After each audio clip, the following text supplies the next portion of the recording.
My name is Kyra, and today I'm going to share a little bit about myself and my mission with you.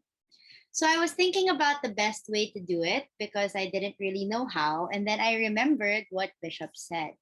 He said, when we look at our own mission, we will understand where we are, knowing how we have been, and what we are still called to do. So sabi ko, o sige, let's focus here. I can take you on a walk down memory lane so you can see my childhood and understand how I became the Kyra that I am today. Nox. Okay, so I want to start by talking about my amazing parents. I was about this young when my parents decided to bring me to Agawad Kalingam village. They brought me there not to watch, but to serve already. Unlike most of my friends' parents who wanted to protect their children from the hardships of life, my parents did the opposite. They really chose to allow me to see all the good and the bad in life. So at a very young age, I understood that lots of people experienced poverty, hunger, struggle, pain, and so many others. I became compassionate and accepting of others' differences. I understood how blessed I was, and I felt empowered knowing that I was capable of helping others even if I was so young. So thank you, mom and dad, because I carry this with me to this day. I learned how to serve the community, even the people that I don't know. Childhood story number two. I grew up living super close to a church. I felt like my parents were always there, so sumasama naman ako even if I didn't really understand what we were doing there so often. I just knew that we prayed and that mommy read during the mass. Now, one day, my dad, who by the way is not a singer, decided to join the choir. Now, I love music and I also love my dad. So when he invited me to sit with him, sumama din ako. Now, I can still say to this day with confidence that my dad cannot sing for his life. But whenever I watched him in the choir, he sang and worshiped with so much joy and so much confidence na okay lang kahit wala yung talent. It was in this experience that I was encouraged to also participate in the church. I joined the choir in my own school and I continued to sing until I got older. So, thank you, Dad, for encouraging me to serve through simply showing me what you enjoyed doing. So, if in GK, I learned how to serve the community, with my dad, I learned how to serve the church. Story number three. I'm a third generation CFMer. So that means my grandparents are from CFM, my parents are in CFM, also their siblings, and now me and my brothers are in CFM. So I don't want to be a hypocrite and say na, oh, we have such an amazing family, wala kaming problems or anything. Because we really do have a lot of family problems too. But in this organization, we learned to deal with them. When I first joined the Sons and Daughters Encounter, it wasn't by choice. I was really forced to attend.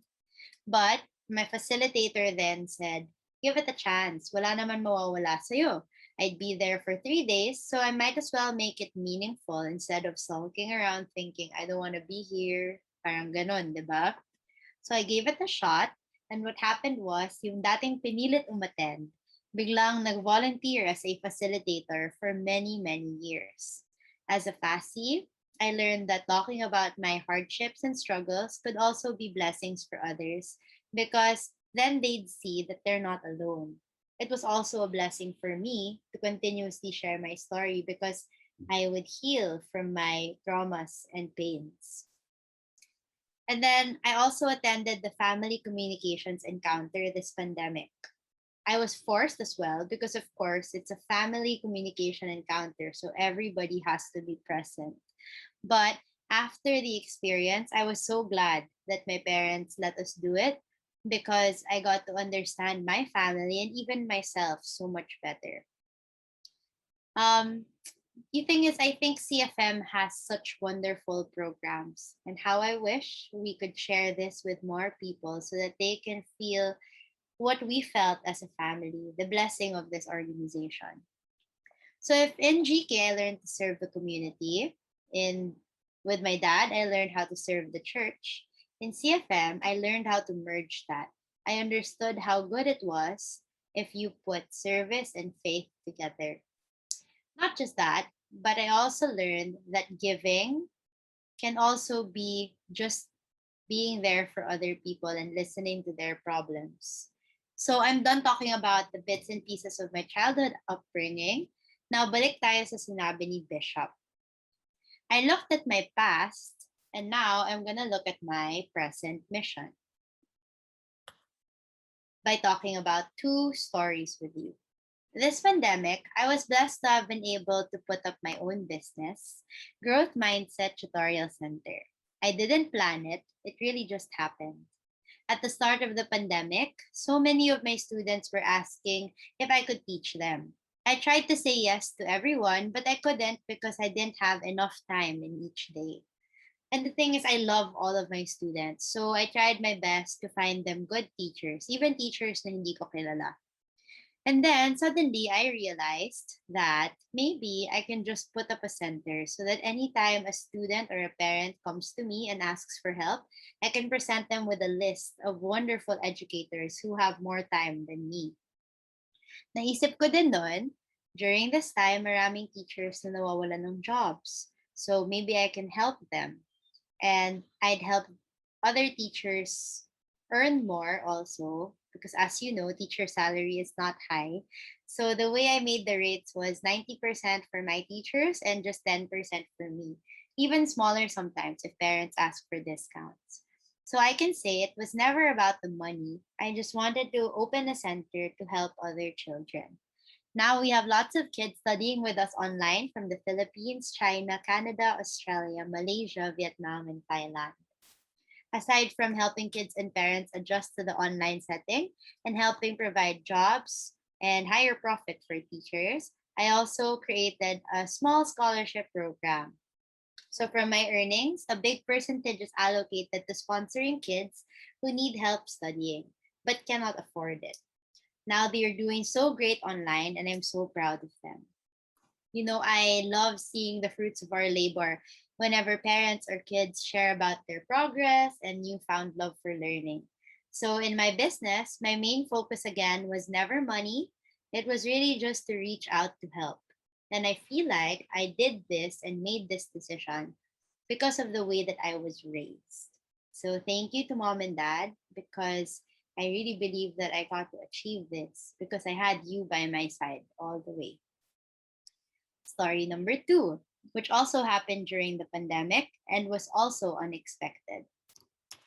These are my friends. So Nicole was my best friend in grade school, Pauline was my best friend in high school, and Ali is my best friend in masters. Now they don't know each other, but the nice thing is that they all were sharing with me how they wanted to help more people and serve. And since we all had something in common, I decided to make a group and we talked about service together.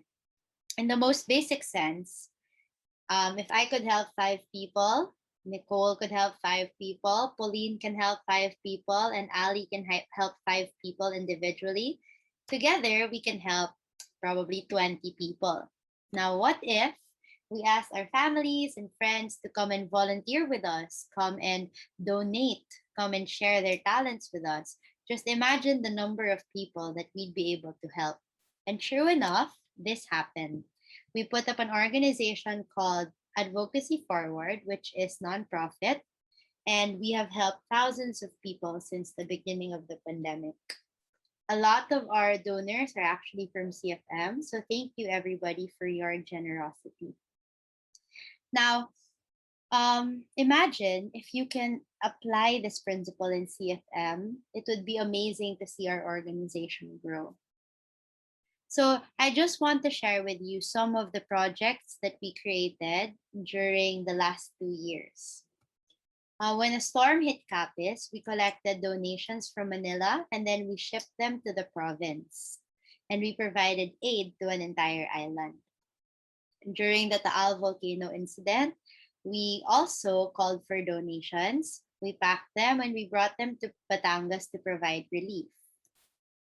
Last year, there were so many storms, so we got to help Marikina, Aurora, Cagayan through the help of our friends and partnering with different organizations.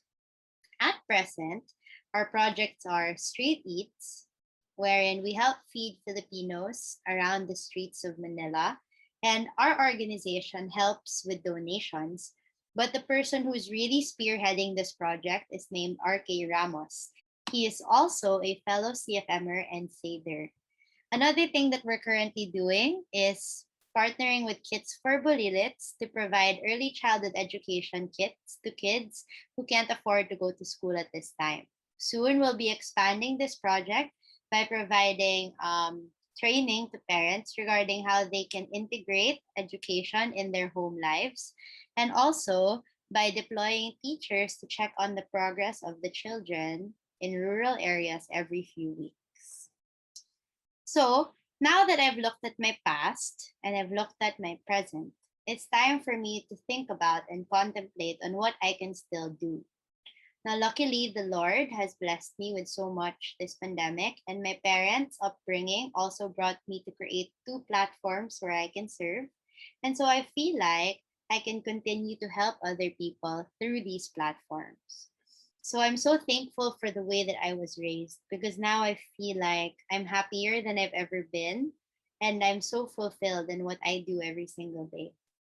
Sabi nga ni mom and dad, we are blessed with so much, so we should share it with others. So, in the process of making this talk, I realized that service is hard because it requires a lot of time and a lot of effort. But I also realized a deeper understanding of what being gifted to give means.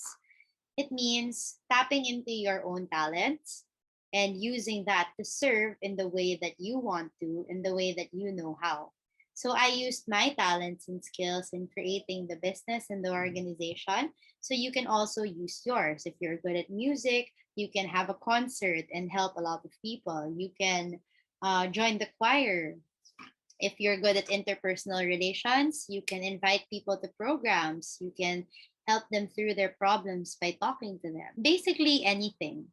So it's just about finding your niche and using that to help if you want to. So, again, I want to thank my parents because you raised me with so much desire to help other people. And I really wouldn't be who I am today if it wasn't for you. So I hope that we will continue to help other people in the way that we know, especially in CFM, and that you enjoy the rest of the convention. Thank you, everyone, for listening to my sharing.